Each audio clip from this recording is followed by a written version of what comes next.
હાલ આમ આદમી પાર્ટીનું ગુજરાત જોડો સદસ્યતા અભિયાન સમગ્ર ગુજરાતમાં ખૂબ જ જોરશોરની સાથે ચાલી રહ્યું છે અને દરરોજ 10 થી 15,000 લોકો આમ આદમી પાર્ટીમાં જોડાઈ રહ્યા છે। સાથે સાથે ભાજપ અને કોંગ્રેસના ઈમાનદાર નેતાઓ તથા કાર્યકર્તાઓ પણ ખૂબ જ મોટી સંખ્યામાં આમ આદમી પાર્ટીમાં જોડાઈ રહ્યા છે। ત્યારે આમ આદમી પાર્ટીના ગુજરાત પ્રદેશ કાર્યાલય ખાતે પણ ભાજપ કોંગ્રેસના તથા અલગ અલગ સમાજના આગેવાનો આમ આદમી પાર્ટીના ગુજરાત પ્રદેશ પ્રમુખ ઈશુદાન ગઢવીની આગેવાનીમાં આમ આદમી પાર્ટીમાં જોડાયા છે। ત્યારે મહેસાણા જિલ્લા ટીમના આગેવાન અને લોકસભા ઇન્ચાર્જ ભરત પટેલ બોદલી, ગુજરાત મહિલા પ્રમુખ યાસ્મીનબેન પઠાણ દ્વારા મહેસાણા ભાજપ સક્રિય સભ્ય કિરીટ દાવેદાર અને અનુસૂચિત જાતિ મોરચા અધ્યક્ષ વૈભવ ચાવડા સાથે વિશાલ મકવાણા, ચેતક મકવાણા, અનુસૂચિત જાતિ મોરચા અધ્યક્ષ વૈભવ ચાવડા, અપીલ રાવત, અરવિંદભાઈ, નીતાબેન શ્રીમાળી, વિશાલ પરમાર, અપ્પુભાઈ રાણા, દર્શન મકવાણા સાથે અન્ય 100 થી 150 જેટલા સમર્થકો સાથે આમ આદમી પાર્ટીમાં જોડાયા છે। સાથે સાથે આજે બહેરામપુરા વિસ્તારમાંથી કોંગ્રેસના મહિલા આગેવાન પ્રભાબેન પણ 100 થી વધારે મહિલાઓ તથા આગેવાનો સાથે આમ આદમી પાર્ટીમાં જોડાયા છે। વિરાટનગરમાંથી પણ પ્રજાપતિ સમાજ, મોચી સમાજ, દરજી સમાજ સહિત યુવાનોની ટીમ એમ થઈને કુલ 100 થી વધારે પણ લોકો આગેવાનો વિપુલભાઈની સાથે આમ આદમી પાર્ટીમાં જોડાઈ રહ્યા છે અને ખૂબ આનંદ થઈ રહ્યો હોય કે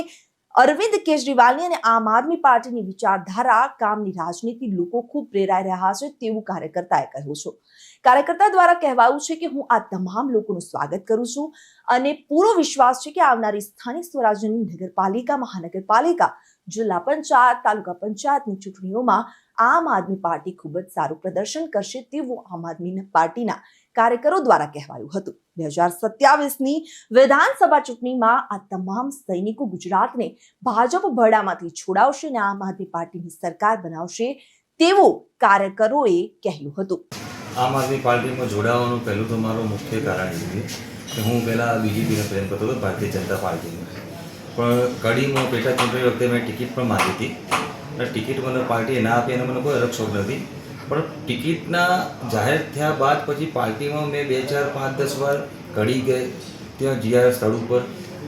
મહેસાણા ખાતે ભારતીય જનતા પાર્ટી ઓફિસ પર મેં 2, 3, 4, 5 રાઉન્ડ માર્યા, પણ મેં આના અંદરથી એક તારણ એવું કાઢ્યું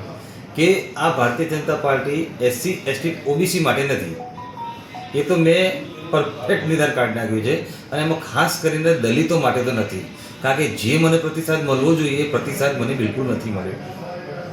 આજે આમ આદમી પાર્ટીમાં હું અમદાવાદ ખાતે પ્રદેશ કાર્યાલય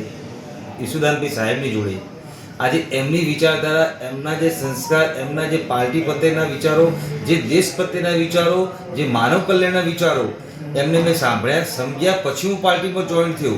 એમને સાંભળ્યા, સમજ્યા પછી મને એવું લાગ્યું કે ના, ખરેખર આમ આદમી પાર્ટી જેને લોગો આપ્યો આમ આદમી ખરેખર આ ગરીબ વિશે વિચારે છે, શિક્ષણ પર વિચારે છે અને ઈશુદાનભાઈ સાહેબના મેં બરોબર સમજ્યા, એમના વિચારો પાર્ટીને લઈને, દેશને લઈને પછી હું આમ આદમી પાર્ટીમાં જોઈન થયો અને હવે હું મારી એકદમ શ્રદ્ધાથી અને મારી નિષ્ઠા પ્રમાણે અડગ પગે હું આમ આદમી પાર્ટીમાં સેવા આપીશ અને સેવા કરતો રહીશ। બિલકુલ, આમ આદમી પાર્ટીમાં આજે મહેસાણા છે રાજકીય રીતે બહુ જ અગત્યનો જિલ્લો છે, એમાંથી ભાજપના આગેવાન એવા વૈભવ ચાવડા અમારી સાથે આજે 100 થી વધુ આગેવાન કાર્યકર્તાઓ સાથે જોડાયા છે। મહેસાણા જિલ્લાની જે વિધાનસભાની સીટો છે એમાં ખૂબ મોટું આમાં અસર પડશે અને મને પૂરો વિશ્વાસ છે કે આગામી તાલુકા, જિલ્લા પંચાયત અને નગરપાલિકાઓની ચૂંટણીઓ છે એમાં પણ આ ફેક્ટર ખૂબ જ વૈભવભાઈ અને આખી ટીમ જોડાણી છે અને ખૂબ મોટો ફેરફાર પડશે એવું મને આશા છે। વૈભવભાઈ, કોઈના કોઈ રીતે મહેસાણાની અંદર કોઈને કોઈ મુદ્દાને લઈને ભારતીય જનતા પાર્ટી ઉપર આક્ષેપો પણ થતા હોય છે, એ બાબતે શું કહેશો? જો ભાજપ છે એ હંમેશા સેવાના નામે આવી હતી અને ભાજપને અત્યારે સેવામાં રસ નથી। એ ધર્મની આડમાં સત્તા ઉપર બેસીને પછી ભ્રષ્ટાચાર કરીને પોતાના ઘર ભરવા સિવાય ભાજપને કોઈ ધંધો નથી, એટલે દરેક લોકોની આત્માઓ જાગવા માંડી છે। ખાસ કરીને ભાજપના કાર્યકર્તાઓ, અદના કાર્યકર્તાઓ જે જૂની ભાજપને જોઈને સેવામાં ઉતર્યા હતા, એ બધાને હવે લાગી રહ્યું છે કે આ ભાજપ અત્યારે છે એ ભાજપ લૂંટેરી ભાજપ છે, લોકસેવા માટે નથી. એટલે મહેસાણાના પણ અઢળક પ્રશ્નો છે, ઉત્તર ગુજરાતના પણ અઢળક પ્રશ્નો છે. હમણાં જે પશુપાલકની મોત પણ થઈ ગઈ, ન્યાય માંગવા મરવું પડે છે, છતાં એના પરિવાર ઉપર પાછો કેસ થયો છે. એટલે ભાજપ છે એ અત્યારે માત્ર ને માત્ર કંસની નીતિથી, રાવણની નીતિથી ચાલી રહી છે. રિપોર્ટર વસીમ મંસૂરી સાથે ચક્રવાત ન્યૂઝ વડનગર.